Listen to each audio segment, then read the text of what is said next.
तमिलनाडु के मुख्यमंत्री MK Stalin Kolathur seat से विधानसभा चुनाव हार गए और हराया किसने? उनके पुराने साथी, उनके पुराने सहयोगी। नाम है इनका वीएस बाबू। वीएस बाबू कौन है?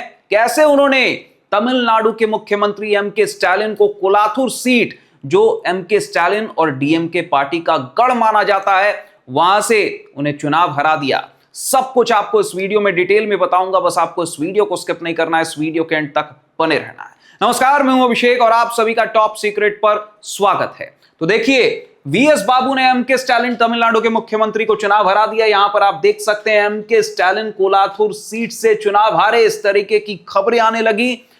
थलापति विजय की लहर में झुलसे एमके स्टालिन, कोलाथुर सीट से हारे चुनाव, इस तरीके की खबरें। तमिलनाडु के सीएम एमके स्टालिन चुनाव हारे, कोलाथुर सीट पर पुराने साथी ने दी पटखनी। पुराने साथी कौन? वीएस बाबू। यहां पर आप देख भी सकते हैं इलेक्शन कमीशन ऑफ इंडिया के वेबसाइट पर अगर आप जाएंगे, चेक करेंगे तो आपको ये पूरा डेटा मिल जाएगा, कितने के अंतर से वीएस बाबू ने एमके स्टालिन को चुनाव हराया है। डीएमके से एमके स्टालिन और टीवी के विजय की पार्टी से थे वीएस बाबू। वीएस बाबू ने 82,957 वोट हासिल किए। एमके स्टालिन को मिले 74,202 वोट। 8,795 मतों के अंतर से वीएस बाबू ने एमके स्टालिन तमिलनाडु के मुख्यमंत्री को चुनाव हरा दिया कोलाथुर विधानसभा सीट से।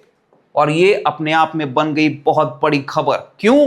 क्योंकि एमके स्टालिन ठहरे तमिलनाडु के मुख्यमंत्री, चुनाव हार गए और हारे किससे? अपने पुराने साथी वीएस बाबू से। पुराने साथी क्यों कह रहा हूं? क्योंकि जब 2011 में कोलाथुर को विधानसभा सीट बनाया गया था, पहली बार एमके स्टालिन 2011 में कोलाथुर सीट से विधानसभा चुनाव लड़ते हैं। वहां से लेकर 2021 पिछले विधानसभा चुनाव तक लगातार हैट्रिक लगाई थी जीत की। कोलाथुर सीट से एमएलए चुने जा रहे थे एमके स्टालिन। 2011 में इंचार्ज के तौर पर वीएस बाबू को जिम्मेदारी मिली थी कि एमके स्टालिन को चुनाव जितवा दिया जाए। इंचार्ज के तौर पर काम किया था एमके स्टालिन के साथ, कंधे से कंधा मिलाकर उस समय पर खड़े थे वीएस बाबू। जैसे ही चुनाव जितवाते हैं, उसके बाद छोड़कर चले जाते हैं, जयललिता की पार्टी को ज्वाइन कर लेते हैं एआईएडीएमके, और इस विधानसभा चुनाव से ठीक पहले टीवीके में शामिल हो जाते हैं। विजय की पार्टी का दामन थाम लेते हैं। देखिए यहां पर लिखा भी है, आप अगर देखें यहां पर, वीएस बाबू ने इसी साल थामा था टीवीके का दामन। वीएस बाबू पहले डीएमके के ही विधायक थे। 2011 के विधानसभा चुनाव में कोलाथुर सीट से एमके स्टालिन के चुनाव के इंचार्ज थे, लेकिन बाद में उन्होंने पार्टी छोड़ दी और एआईएडीएमके में शामिल हो गए। इसके बाद 7 फरवरी 2026 को विजय थलापति की पार्टी टीवीके का दामन थाम लिया था। लगातार कोलाथुर सीट से 3 बार चुनाव जीत चुके हैं स्टालिन।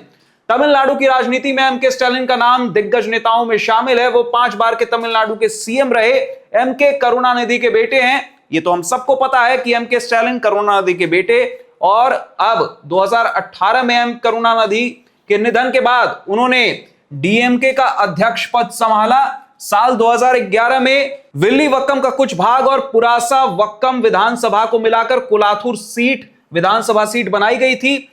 जब से ये विधानसभा बनी है और तब से यहां के विधायक एमके स्टालिन रहे हैं, लेकिन अब एमके स्टालिन चुनाव हार चुके हैं और वीएस बाबू अब बन गए हैं कोलाथुर के नए विधायक।